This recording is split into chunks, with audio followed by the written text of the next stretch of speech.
My name is Dave Voigts. I'm a former naval officer. I'm a graduate of the United States Naval Academy. I have a degree in control systems engineering, and I worked in electronics warfare and nuclear engineering jobs as a surface warfare officer. While I was in the service, I found out about this targeting program. This is psychological warfare. This is a profession, just like there are Navy ships that do, surface warfare, submarine warfare, anti-air warfare. We've got people that, in the infantry and the Army, they do that sort of work, and we've got, an Air Force that does strategic bombers. Those are the things that you kind of see on the news. This program deals with mind control and human-machine interface weapons. They did so much work back in the 50s and 60s that dealt with the human body and how do we, how does the auditory information, visual information, tactile information, how is that represented in the body, and how can we manipulate, read that information? Well, we've gotten to the point with the modern computing that we're able to accurately depict the body's basically all the senses of the body. So the personality overlays, that's basically a recording. You're recording a person that's in a specific emotional state. So say rage, or even something as simple as stubbed your toe, or morning sickness, or you've got a cold. You can take that raw sensory information and then process it into a way that it generally fits into any bioelectrical system. And so you provide a bioelectrical input to the body, and then that person will experience that physical sensation that has been recorded previously. We have, like in the movie industry, they have what they call a Foley artist, and they have just libraries of all the different sounds that you could possibly want to use in a movie, or say like stock video footage. Something that's in a library of information that can be used. Well, this program uses the same sort of library. It's a pre-planned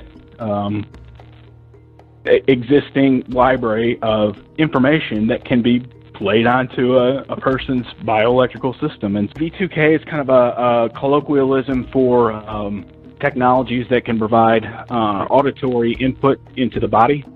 Nowadays it's crystal clear interface with the human bioelectrical system, so it's not quite necessarily just a hit. It's more complex. You can get all of the whatever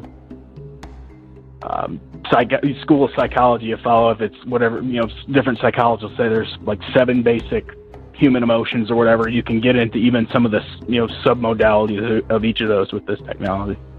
But separately, the synthetic telepathy, that is the more advanced human-machine interface system that completely interfaces with the body's bioelectrical system. So not only can you get auditory information from that system, you can get gustatory, smell and taste, as well as full-on tactile. Every square inch of your body can be, they can, in the centers which perceive that information in the brain, are stimulated, and you can create any, like we said before, it's a recording or live information of any sort of touch that you can imagine. With this technology, you can just as sure as it feels like you're being cut or burned or punched, or they can create any touch sensation with this technology.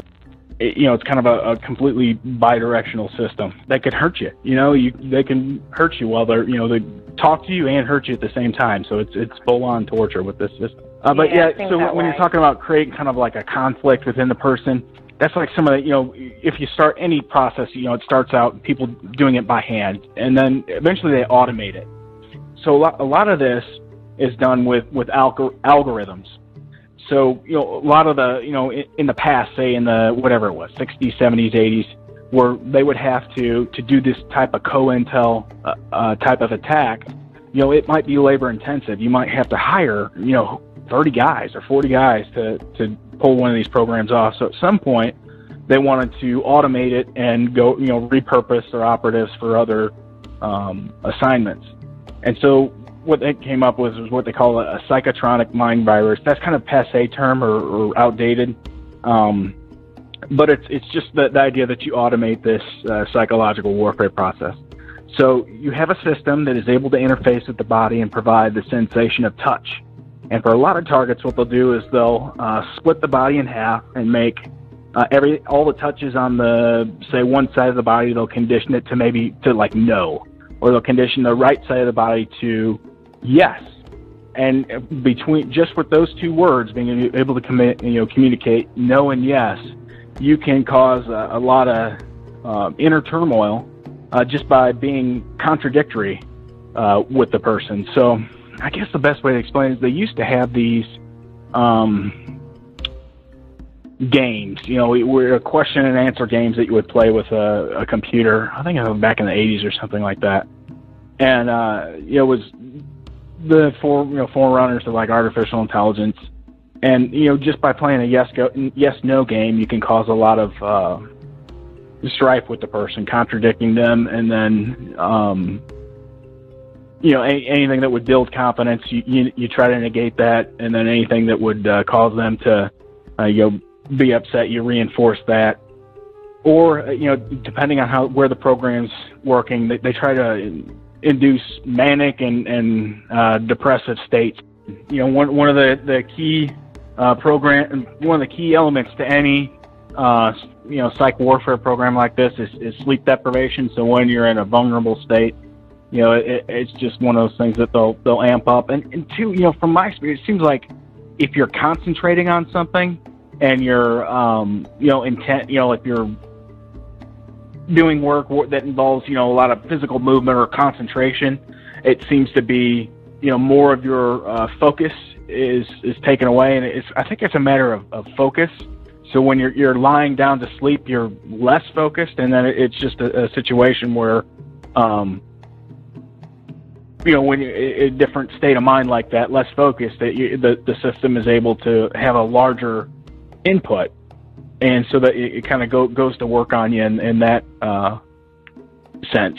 But I'm one of those people that clearly thinks this is worldwide, ground penetrating type of radar system, that there's just nowhere you can go that you're not going to be clearly linked with this system. And I think something that might be insightful for people who don't know this already and maybe have a hard time understanding, that it can affect everyone around you too. That they can, they can do little tricky things with the people around. Yeah, that's the unfortunate reality that you have to explain this to the public. We're so lucky with the Snowden movie that they demonstrated kind of the 3-hop system. So you think in that movie they show graphical user interface. Think of it like a web browser, like the tabbed browsing they now have, where you can have 1, 2, and 3 tabs. Imagine the first tab is what they call the first hop. So say an average person has 40 contacts, in their social network, on their Facebook page, or among their friends and family. That's their normal social network. Well, then each of those 40 has 40 again, and that would be the second hop. So that second tab would have 40 times 40. And then the third tab, of each of those, however many of those contacts work out to, and they say, okay, for one target, if you monitor one person, now you are allowing yourself to gather all the phone data from I think they said 1.5 or 2.5 million people just by monitoring one person.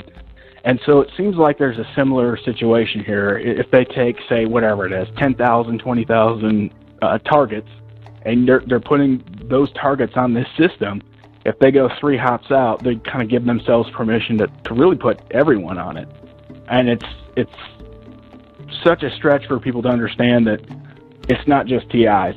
It really could be everyone, just in the same way that they have given themselves permission to do dragnet surveillance on everyone in the United States, just from monitoring a few people's phone messages, And sort of the same, that bit where they were trying to discredit people, most of the public is not aware that this technology exists. The thing you got to understand about this program, it's all about trickery and deception. This is a system that has been researched since the 70s and, has been obviously funded year over year, and it's been perfected, kind of to what we're experiencing now as TIs.